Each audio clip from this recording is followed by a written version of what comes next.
All right, so why are we here? We are here tonight to talk about how to propagate our culture. Why? Because we don't want hackers to end up like the Shakers. Shakers were a religious sect derived from the Quakers and formed in 1747 with a strict ban on reproduction. So it's really no surprise that as of 2009, there are only 3 Shakers left. In fact, when I Googled for Shaker, this was one of only 3 images that came up, and it's a Shaker cemetery. So, how are we going to prevent this? Guns and Kung Fu? Probably not. As cool as that might have been, keep on taking those Aikido classes, we're going to do it with ideas. Specifically, ideas engineered to replicate themselves across a network of minds. These replicating ideas are known as memes, and they can be far more dangerous than guns. But unlike guns, they still let you carry memes on an airplane.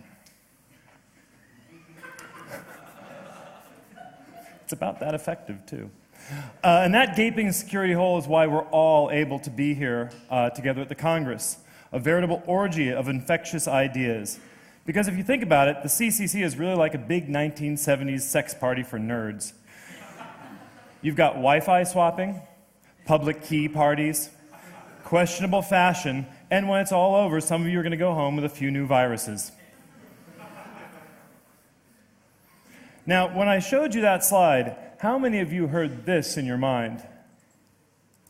Oh, what? Oh, well. Imagine the song that you probably heard in your mind playing now.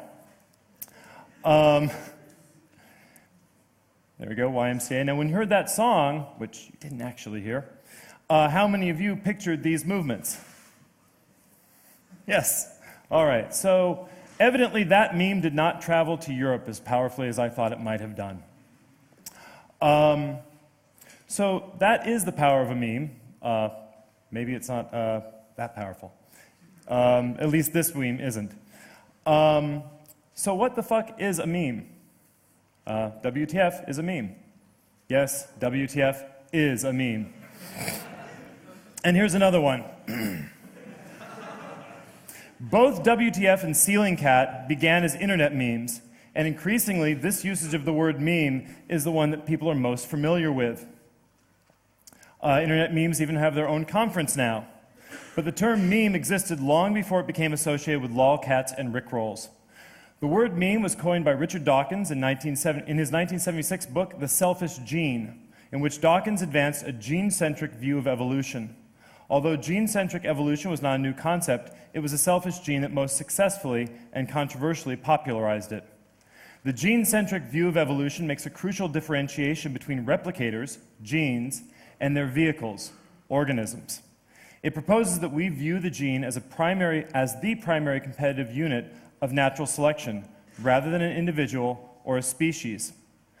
Apart from its many clarifying benefits in evolutionary biology, this differentiation more readily allows the application of evolutionary modeling to other mediums in order to better understand how replicators thrive or die out in those mediums. For example, how cultural ideas replicate across the medium of consciousness. Recognizing this potential, Dawkins proposed using the term meme to describe these units of cultural transmission.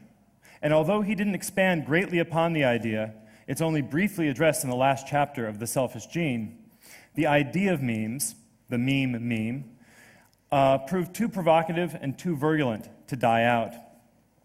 Many people have subsequently expanded and explored the Dawkins humble meme, from English psychologist Susan Blackmore, who in 1999 attempted to assert a science of memetics with her book, The Meme Machine, to philosopher Daniel Dennett, who views memes as ultimate replicators, influencing not just patterns of thought, but biological evolution itself. Consequently, there may remain many different views of how to most appropriately describe memes, a semantic and philosophical morass we would do best not to get into tonight. Instead, I've selected one of the most practical and accessible definitions. A meme is a unit of information in a mind whose existence influences events such that more copies of itself will get created in other minds. A replicator. Here's another definition, this one specifically suited to the existing mental model that many hackers have. Memes are computing instructions for a network. The hardware of this network is people and all of the physical and abstract objects they use to communicate and structure their behaviors. It's from Edward Wilson and J. Wes Unruh in The Art of Memetics.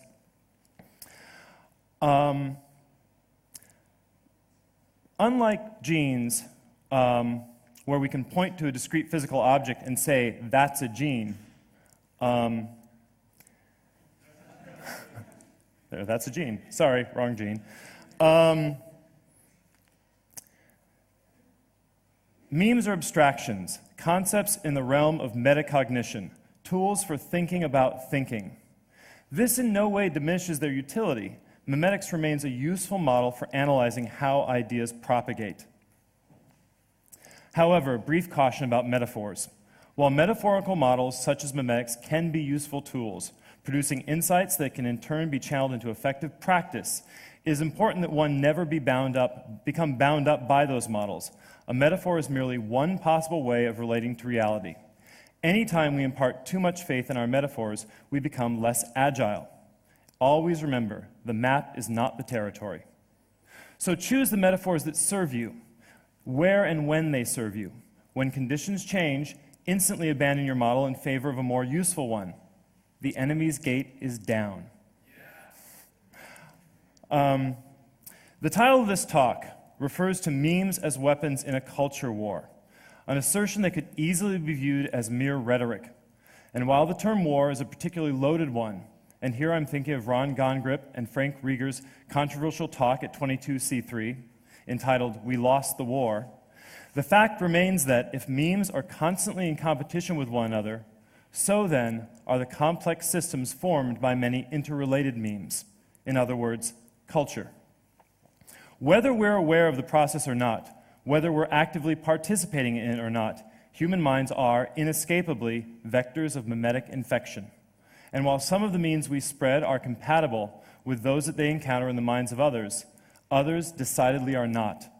For example, there is no God but Allah, and there is no God. Such incompatibilities were once relatively limited in their ability to come into contact and conflict with one another. But this barrier no longer exists in our technologically hyperconnected world. All cultures are now exposed to the memes of the others, whether those memes are benign or toxic. No one chose this competition, and any more than we chose to participate in evolution. But it is taking place, and the resulting conflict is becoming increasingly violent and increasingly radicalized. It is impossible to step outside of this system of memetic competition, but it is possible to become more articulate about our roles in it. Unlike memes, which are mindless replicators, humans are conscious agents, able to make choices about which memes we propagate and in what fashion. Simply cultivating greater awareness of how our memes affect others is of benefit to all. Of course, I'm proposing that we do more than that. The monolithic cultural and economic systems that have arisen from 10,000 years of human civilization all share a core memetic foundation that is no longer sustainable. Competition, xenophobia, coercion, violence. These memes propagated because they once conferred a strong survival benefit to the minds that carried them. But despite the fact that the initial conditions that gave rise to those memes increasingly no longer apply, their grotesque descendants remain locked in a death struggle, blind and uncaring of the human suffering their conflict is causing. We must resist, actively and immediately. We must become agents of change, using every tool at our disposal to engineer memes that can not only survive in competition with those of the dominant culture, but thrive. Hackers, already adept at identifying and leveraging vulnerabilities in computer systems, are the ideal candidates to identify and exploit the memetic vulnerabilities of cultural systems. Culture war is memetic war, and the revolutionaries of the future must become adept memeticists. Revolutionary memetics is not advertising. Some of you may